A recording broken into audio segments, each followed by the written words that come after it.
Hi DSC aspirants, ఎస్జిటిలోని text book ప్రకారం 5th class maths short notes నచ్చితే like చేయండి, సబ్స్క్రైబ్ చేయండి. ముందు క్లాసులో కొన్ని క్వశ్చన్స్ ఇచ్చాను, దానికి ఆన్సర్ ఇప్పుడు చూద్దాం. 1 కిలోమీటర్లో ఎన్ని 200 మీటర్లు ఉన్నాయి? 1 కిలోమీటర్ అంటే ఎంత? 1000 మీటర్లు. ఈ 1000 మీటర్లో ఎన్ని 200 మీటర్లు ఉన్నాయి? ఇది భాగాహారం చేస్తే ఇలా 5 ఉన్నాయని తెలుస్తుంది. ఇలా కాకుండా 100 అనేది 10 టైమ్స్ రాసుకుంటే అది 1000 మీటర్లు అవుతుంది. ప్రతి 200కు ఒకటి అనుకుంటే 1 2 3 4 5 1000 మీటర్ల 200 అనేది 5 ఉన్నాయి. హాఫ్ కిలోమీటర్లు ఎన్ని మీటర్లు? 1 కిలోమీటర్ అంటే 1000 మీటర్లు. ఇందులో హాఫ్ ఎంత? 500 మీటర్లు. 2701 మీటర్లను మీటర్లలో చెప్పండి. కిలోమీటర్లు అంటే 2 కిలోమీటర్ల 701 మీటర్లు.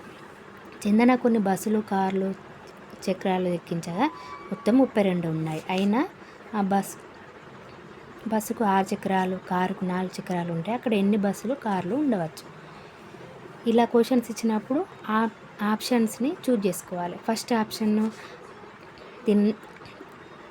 చూద్దాం. కారుకు ఎన్ని చక్రాలు ఉన్నాయి? ఒక కారుకు 6. అయితే ఎన్ని కార్లు ఉన్నాయి అనే ఆన్సర్లో ఏమున్నది? 4. 6 × 4 24. అయితే కారు 2 ఉన్నాయి. కారు యొక్క చక్రాలు ఒక కారుకు 4.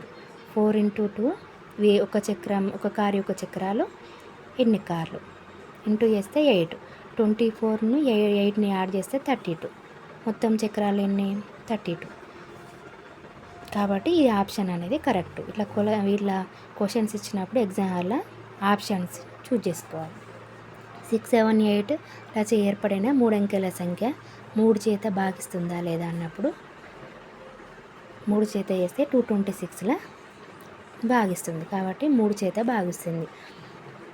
వరుస 3 అంకెల సంఖ్యచే ఏ సంఖ్య అయినా 3 చేత భాగిస్తుంది.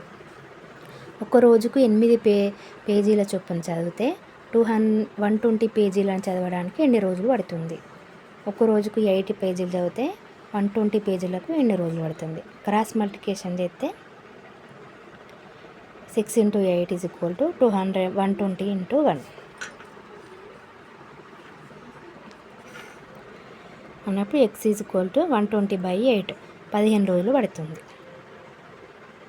ఒక్క రోజుకు 8 పేజీలు అయితే 120 పేజీలకు 15 రోజులు పడుతుంది. భిన్నం అంటే 2/5. ఈ 5 అనేది మొత్తం భాగాలు. హారంలో ఉన్నది మొత్తం భాగాలు, లవంలో ఉన్నది అవి ఎన్ని భాగాలు మనం తీసుకున్నది. మొత్తం భాగాలు ఎన్ని? 5 ఉన్నాయి. అందులో మనం తీసుకున్నది 2 అన్నట్టు. ఇప్పుడు మిగిలినవి ఎన్ని అంటే 5 - 2 ఎంత? 3. తీసుకున్న 2 మిగిలిన ఎంత భాగం అంటే 3/5. 15 గులాబీలు ఉన్నాయి. అందులో 1/5 భాగం పూలు కోసింది. ఆమె తీసుకున్న గులాబీ పూలు ఎంత? 15 గులాబీ పూలలో 1/5 భాగం కోసింది. అయితే ఆమె తీసుకున్న పూలు ఎంత? 15లో 1/5 ఎంత? 3. ఎలా కాకుండా ఇప్పుడు 5 భాగాలు మొత్తం ఎంత? 15 గులాబీలు. అయితే ఒక భాగం ఎంత అన్నప్పుడు క్రాస్ మల్టిప్లికేషన్ చేస్తే x = 15/5 3 వస్తుంది. ఇప్పుడు 15 గులాబీలో 1/5 భాగం కోసింది అన్నట్టు. 1/5 భాగం కోసింది. ఆ పూలు ఎంత అన్నప్పుడు 15 × 1/5 వేసుకుంటే ఆన్సర్ వస్తుంది. కారణాంకాలు, గుణిజాలు. 2చే నిశేషంగా భాగింపబడే అన్ని సంఖ్యలు 2 యొక్క గుణిజాలు అంటారు. 2చే నిశేషంగా భాగించబడే అన్ని సంఖ్యలు 2 యొక్క గుణిజాలు అంటారు. 12 యొక్క కారణాంకాలు ఏవి? 3 × 4 = 12. 2 × 6 12. 1 × 12 12. కావున 1 2 3 4 6లను 12 యొక్క కారణాంకాలు అంటారు. ఒకే ఒక కారణాంకాల గల సంఖ్య 1. కేవలం 2 కారణాంకాల గల సంఖ్యలు 2 3 5 7. ప్రతి సంఖ్యకు కారణాంకమైన సంఖ్య 1. తరగతిలో 10 మంది బాలురు, 15 మంది బాలికలు ఉన్నారు. టీచర్ ఆ విద్యార్థులందరినీ బాలబాలికల సంఖ్య ఒకే విధంగా ఉండేలా సమాన గ్రూపులుగా చేయాలనుకుంది. అయితే ఈ విధంగా చేయగలిగే అత్యధిక గ్రూపుల సంఖ్య ఎంత అన్న క్వశ్చన్ ఇచ్చినప్పుడు 10 మంది బాలురు, 15 మంది బాలికలు వీళ్ళను సమాన గ్రూపులుగా చేయగా అత్యధిక గ్రూపుల సంఖ్య ఎంత అన్నప్పుడు 10, 15ల ఉమ్మడి గుణిజాలు తెలుసుకోవాలి. 5, 10 గ్రూపులుగా చేయవచ్చు. ఈ క్వశ్చన్ ఏంటిది? అత్యధిక గ్రూపుల సంఖ్య అన్నాడు కాబట్టి 10 తీసుకోవాలి. కావున అత్యధిక గ్రూపుల సంఖ్య 10. 5 గ్రూపులుగా తీసుకోవచ్చు, 15 గ్రూపులుగా తీసుకోవచ్చు. కాబట్టి క్వశ్చన్లో ఏంటిది? అత్యధిక గ్రూపుల సంఖ్య కాబట్టి 10 అనేది ఆన్సర్ అవుతుంది. టీచర్ జూలీ మరియు జాస్మిన్ సమాన పొడవు గల రిబ్బను ఇచ్చింది. జాస్మిన్ తన రిబ్బన్ను 5 అంగుళాల పొడవు గల ముక్కలుగా, జూలీ తన రిబ్బన్ను 7 అంగుళాల పొడవు గల ముక్కలుగా పూర్తి రిబ్బన్ను కత్తిరించారు. అయితే ఆ టీచర్ వారికి ఇచ్చిన రిబ్బన్ యొక్క కనీస పొడవు ఎంత? ఏ క్వశ్చన్స్ అయినా కనీస అని అన్నప్పుడు వాటిని కాసాగు చేసుకోవాలి. 5 × 7 37. కాసాగు ఏంటిది?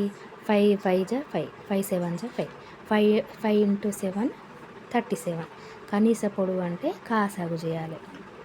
35. ఒక ట్రక్కు ఒక్కసారి ఒక్కొక్కటి 100 కేజీల బరువున 12 బస్తాలను, మరొక ట్రక్కు 100 కేజీల బరువు గల 15 బస్తాలను మోసుకెళ్ళగలదు. అయితే ఒకరోజు ఆ 2 ట్రక్కులు సమాన సంఖ్యలో బస్తాలను మోసుకెళ్ళినట్లయితే అవి ఆ రోజు మోసుకెళ్ళిన కనీస బస్తాల సంఖ్య ఎంత? కనీస క్వశ్చన్ల కనీస అని కనబడితే చాలు, వాటిని కాసాగు చేసుకోవాలి. 12 × 5 12, 15. కనీస అంటే తక్కువల సమానంగా బస్తాలను ఒకటేసారి తీసుకుపోవాలి. కాబట్టి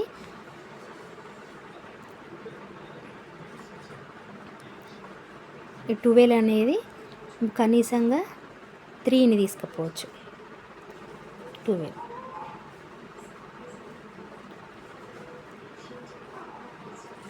15. కనీస అంటేనే కాసాగు.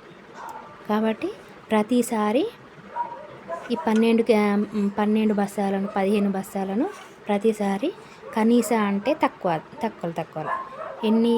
వీటిని 3 తీసుకోవచ్చు, వీటిని 3 తీసుకోవచ్చు. కాబట్టి కనీస బస్తాల సంఖ్య 3. ఒక షాపులో 3 గడియారాలు ఉన్నాయి. అందులో ఒకటి ప్రతి 5 నిమిషాలకు, రెండవది ప్రతి 15 నిమిషాలకు, మూడవది ప్రతి 30 నిమిషాలకు ఒకసారి అలారం మోగించాయి. మరలా అన్నీ కలిసి ఒకేసారి ఎన్ని గంటలకు అలారం మోగుతుంది? ఇట్లా అలారం అన్నప్పుడు కాసాగు వేసుకోవాలి. 5, 15, 30. కాసాగు వేస్తే 5 × 1 = 5 × 3 = 5 × 6 = 3 1 1 = 1 3 1 = 3 2 = 5 × 3 × 2. 30 నిమిషాల తర్వాత మళ్ళీ అవి అన్ని అలారం ఒకేసారి మోగుతాయి. ఫస్ట్ ఎన్ని గంటలకు మోగింది? 3 అలారాలు 10 గంటలకు మోగింది. అయితే ఇప్పుడు 10 30 నిమిషాలకు మరొకసారి మోగుతాయి. అన్నీ ఒకసారి ఎన్నిటికి 10 గంటలకు మోగింది. ఇప్పుడు కాసాగు చేస్తే 30 నిమిషాలు వచ్చింది. కాబట్టి 10:30కి మరొకసారి అన్నీ కలిసి మోగుతాయి. సౌష్టవం. ఒక కాగితాన్ని మడిచినప్పుడు అక్షరం యొక్క ఎడమవైపు సగభాగము, కుడివైపు సగభాగాన్ని సరిగ్గా ఏకీభవిస్తాయి. మనం మడిచినప్పుడు ఈ అక్షరాలు అనేవి అద్దంలో ఒకే విధంగా కనిపిస్తాయి. కావున ఈ అక్షరాలు సౌష్టవాన్ని కలిగి ఉన్నాయి. ఇప్పుడు మనం సౌష్టవాన్ని కలిగి ఉన్న అక్షరాలు మన అద్దంలో చూసినప్పుడు అవి ఒకే విధంగా కనిపిస్తాయి.